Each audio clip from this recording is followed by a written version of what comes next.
நண்பா, இந்த ஒரு வீடியோ உள்ள பிக் பாஸ் சீசன் 9 நிகழ்ச்சியோட டிசம்பர் 9 இன்னைக்கான மாலை நேர முடிவுபடி இந்த வாரம் நாமினேஷன் ஆன 7 போட்டியாளர்களும் எவ்வளவு ஓட்டு வாங்கியிருக்காங்க அப்படின்றதையும், எந்த போட்டியாளர் இந்த வாரம் அதிகமான ஓட்டு வாங்கி முதல் இடத்தை பிடிச்சிருக்காங்க அப்படின்றதையும் டீட்டெயிலாக பார்க்க போறோம். அதுக்கு முன்னாடி நீங்க யாருக்கு ஓட் பண்ணிருக்கீங்க, உங்களுக்கு பிடித்த போட்டியாளர் யார் அப்படின்றத மறக்காம கமெண்ட் பண்ணுங்க. ஓகே அன்பா, வாங்க இன்னைக்கான வீடியோக்குள்ள போகலாம். ஓகே அன்பா, மாலை நேர முடிவுபடி கடைசி இடமான 7வது இடத்துல ரம்யா ஜோ இருக்கிறாங்க. இவங்க 8768 ஓட்டு வாங்கியிருக்கிறாங்க.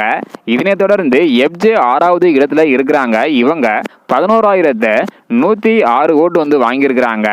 எஃப்ஜே மற்றும் ரம்யா ஜோ இந்த 2 பேருக்குமே ஓட்டு டிஃபரெண்ட் பாத்தீங்கன்னா கொஞ்சம் அதிகமாக தான் இருக்குது. இதனை தொடர்ந்து 5வது இடத்துல வியானா இருக்கிறாங்க. இவங்க 11,390 ஓட்டு வாங்கியிருக்கிறாங்க.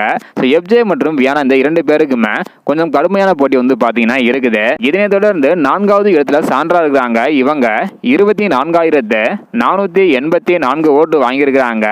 3வது இடத்துல கம்ருதீன் இருக்கிறாங்க. இவங்க 27,512 ஓட்டு வாங்கியிருக்கிறாங்க. 2வது இடத்துல சபரி இருக்கிறாங்க. இவங்க 30,630 ஓட்டு வாங்கியிருக்கிறாங்க. முதல் இடத்தில் கானா வினோத் இருக்கிறாங்க. இவங்க 50,676 ஓட்டு வாங்கியிருக்கிறாங்க. இன்னைக்கான மாலை நேர முடிவுபடி முதல் இடத்தில் கானா வினோத், 2வது இடத்துல சபரி, 3வது இடத்துல கம்ருதீன், 4வது இடத்துல சாண்ட்ரா, 5வது இடத்துல வியானா, 6வது இடத்துல எஃப்ஜே, 7வது இடத்துல ரம்யா ஜோ இருக்கிறாங்க. அடுத்தடுத்து இந்த ஓட்டு முடிவுல என்னென்ன மாற்றங்கள் ஏற்படுது அப்படின்றத வெயிட் பண்ணி பார்க்கலாம். அது மட்டும் இல்லாம இந்த சீசன்ல எந்த போட்டியாளர் வின் பண்ணுவாங்க அப்படின்றதுக்கான உங்களுடைய கருத்தை மறக்காம கமெண்ட் பண்ணுங்க. ஓகே அன்பா, தேங்க்யூ.